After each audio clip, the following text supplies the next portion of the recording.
जय माँ शमशान काली। आज हम आप सभी के सामने एक मुख्य यक्षिणी जिसको कामेश्वरी यक्षिणी कहते हैं, उनकी साधना के विषय में बताएंगे कि इस कामेश्वरी यक्षिणी की साधना किस प्रकार से की जाती है और इस साधना के द्वारा आपको, अगर आप कामेश्वरी यक्षिणी को सिद्ध कर लेते हैं तो आपको क्या क्या लाभ की प्राप्ति होगी और कामेश्वरी यक्षिणी क्या क्या कार्य करती है, किस प्रकार से सिद्ध होती है, यह विषय आज मैं आप सभी को बताऊंगा। तो सर्वप्रथम आज हम आपको बताते हैं कि यक्षिणी साधना में, कामेश्वरी यक्षिणी की जो साधना है, अभी मैं यक्षिणी के विषय में आपको इसलिए बता रहा हूँ क्योंकि आने वाले कुछ मास में जो सावन का मास आएगा उसमें भगवान शिव की आराधना के साथ में भगवान यक्षराज कुबेर की आराधना की जाती है। अब ये भी आपको बता दें कि यक्षलोक जो है वह पृथ्वी के सबसे अत्यधिक निकट है और इसलिए यक्ष और यक्षिणियों की साधना करने से यह भोग और मंत्र के द्वारा आपको अति शीघ्र प्रसन्न हो जाती है। लेकिन यक्षिणी भगवान शिव और कुबेर की साधना किए बगैर और कदापि न करें। साथ ही इस यक्षिणी साधना में हर एक यक्षिणी के यंत्र अलग अलग प्रकार के होते हैं। हर एक यक्षिणी की सिद्धि भिन्न भिन्न मालाओं से की जाती है। तो इस विषय में मैंने आपको पहले भी बताया था कि यक्षिणी साधना में तांबुल का प्रयोग वर्जित है। साथ ही साथ आपके मुख से दुर्गंध आए ऐसी किसी वस्तु का आपको सेवन नहीं करना है, ना ही आपको मांस का सेवन करना है। यक्षिणी साधना करते समय निरामिष भोजन आपको ग्रहण करना है, शाकाहारी शुद्ध भोजन आपको ग्रहण करना है। लहसुन प्याज भी आप साधना काल में ग्रहण नहीं कर सकते। अब कामेश्वरी यक्षिणी की साधना करने से क्या होता है, जैसे कि इसके नाम से ही विदित है कि कामेश्वरी अर्थात काम की ईश्वरी, जो अगर आप इसको पत्नी के रूप में सिद्ध करते हैं अथवा प्रेमिका के रूप में सिद्ध करते हैं तो यह आपको पूर्ण रूप से प्रेमिका और पत्नी का सुख प्रदान करती है। लेकिन वहीं अगर आप इसको बहन के रूप में सिद्ध करना चाहते हैं तो बहन के रूप में सिद्ध होकर ये आपके प्रति स्नेह पूर्वक सदैव रहेगी और आपकी रक्षा भी करेगी, आपको मुसीबतों से बचाएगी भी। साथ ही साथ कामेश्वरी यक्षिणी हमेशा पौरुष प्रदान करती है और अपने साधक की हर मनोकामनाओं की पूर्ति करती है। जो जो कामना आप इससे करते हैं वह कामनाएं यह पूर्ण कर देती है। बहुत से लोगों को धन की अभिलाषा है तो वह धन यक्षिणी से वरदान में वचन के स्वरूप में मांग सकता है। किसी को स्त्री की कामना है तो वह स्त्री की कामना करके उस स्त्री को भी अपने पास बुला सकता है, क्योंकि इसके लिए किसी भी कार्य को करना कोई बड़ी बात नहीं है। यह यक्षिणी आपको कुबेर साधना के पश्चात ही करना चाहिए। कुबेर साधना आपको सावन माह में करनी चाहिए। उसके बाद में यक्षिणी साधना, चाहे आप किसी भी प्रकार की यक्षिणी हो, वह सावन माह के बाद में सिद्ध कर सकते हैं। तो सावन मास से यक्षिणी साधनाओं का एक विशेष क्रम होता है। अगर गुरु की आज्ञा हो तो आप किसी भी समय यक्षिणी को सिद्ध कर सकते हैं, क्योंकि इसका जो भगवान शिव का यक्षिणी साधना में पूजन होता है वह बिल्व वृक्ष के नीचे किया जाता है और साथ ही साथ बिल्व वृक्ष के नीचे कुबेर देवता का भी पूजन करना अनिवार्य होता है। इसके फलस्वरूप भगवान कुबेर की कृपा से वह अपने लोक से एक यक्षिणी जिसकी आप कामना करते हैं उस यक्षिणी को अवश्य वह आज्ञा देते हैं कि वह आपको सिद्ध हो जाए और दर्शन दे प्रत्यक्षीकरण पर। तो इस प्रकार से आप यक्षिणी को सिद्ध कर सकते हैं। आज हमने आपको कामेश्वरी यक्षिणी के विषय में बताया है और कामेश्वरी यक्षिणी के संबंध में मैं आपको दूसरी बात ये बता देता हूँ कि कामेश्वरी यक्षिणी की जो साधना है वह विशेषकर मूंगे की माला पर की जाती है और इसके यंत्र को सम्मुख रख के उसी यंत्र का पंचोपचार पूजन किया जाता है, जिसमें देवी का आवाहन सर्वप्रथम होता है और आपके आसपास जो भी भूत प्रेत आदि हैं उसको भगाने के लिए आपको सर्वप्रथम उत्तर दिशा की ओर चौके स्थापित करके कामेश्वरी यंत्र को स्थापित करना होता है। उसके बाद आपको मालिका का पूजन करना होता है। चौकी पर आपको लाल वस्त्र बिछाना है, लाल वस्त्र आपको स्वयं धारण करना है इस साधना में। साथ ही साथ आपको सुंदर इत्र और चंदन अपने मस्तिष्क पर लगाकर त्रिपुंड चंदन का आप इस साधना में बैठेंगे। साथ में जिस कमरे में आपको साधना करनी है उसी कमरे में आपको सोना भी है। ब्रह्मचर्य का पूर्ण रूप से पालन करना अत्यंत आवश्यक है यक्षिणी की साधना में, क्योंकि जब आप इसके मंत्रों को करते हैं तो ये अवश्य आपके इर्द गिर्द होती है। और जो भी कमरा आप चयन करें ऐसा कमरा हो जो बिल्कुल एकांत हो, जिसमें किसी अन्य व्यक्ति का प्रवेश साधना काल में बिल्कुल भी ना हो। कमरे में किसी भी प्रकार की रोशनी ना आने पाए, ये भी आप विशेष रूप से ध्यान रखें। पूरा कमरा सुगंधित होना आवश्यक है। इसमें यक्षिणी का जो मंडल है वह भी उस चौकी के नीचे आपको बनाना अनिवार्य है। साथ ही साथ में आप इसकी जो पूजा है वह उत्तर की ओर मुख करके करेंगे, तभी यह यक्षिणी शीघ्र वशीभूत होती है।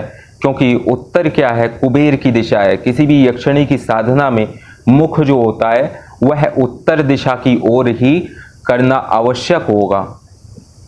यह एक मूलभूत बात है, क्योंकि उत्तर यक्षिणी उत्तर दिशा में ही यक्षलोक है, कुबेर लोक उत्तर दिशा में ही है।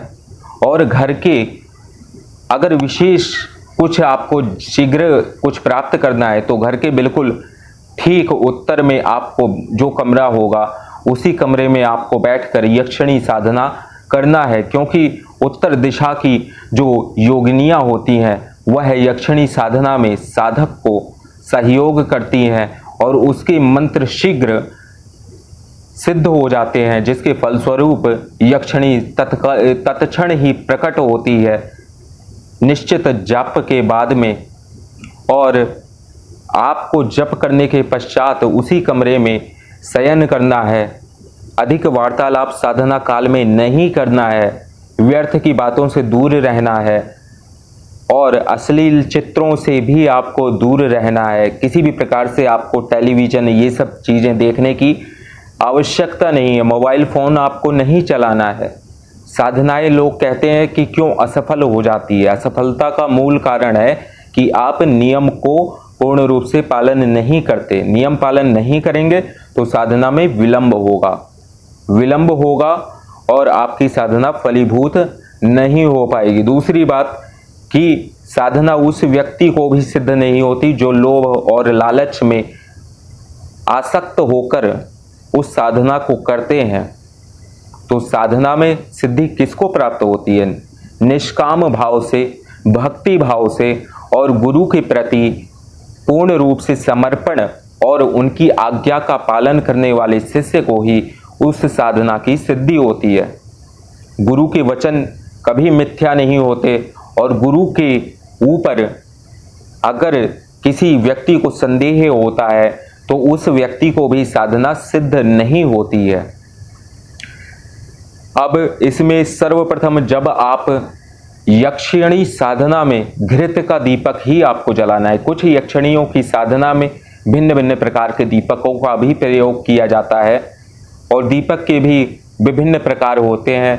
इसमें आपको केवल ऊर्ध्वगामी बत्ती का दीपक जलाना होता है, जो कि आप यंत्र के सम्मुख जलाएंगे और धूप का प्रयोग होगा, जो कि गूगल की धूप का प्रयोग इस साधना में किया जाता है। कामेश्वरी साधना में गूगल धूप का प्रयोग किया जाना आवश्यक है।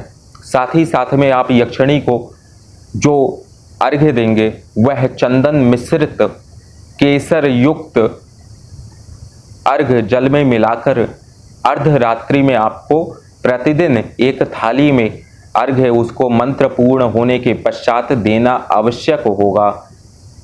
और साधना को प्रारंभ करते समय भी आपको अर्घ्य देना है। साधना जब पूर्ण हो जाएगी उस समय भी आपको अर्घ्य देना है।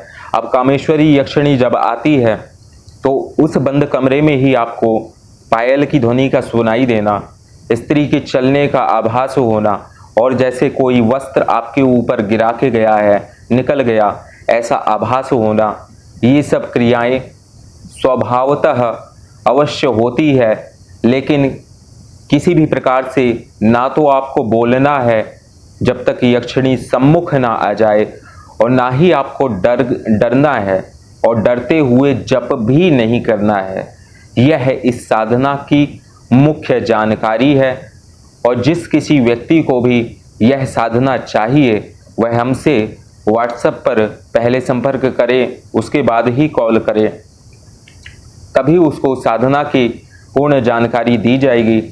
हर एक व्यक्ति के लिए कोई ना कोई यक्षिणी उसके नाम के अनुसार शीघ्र सिद्ध होने वाली होती है। यह बात केवल गुरु ही बता सकते हैं।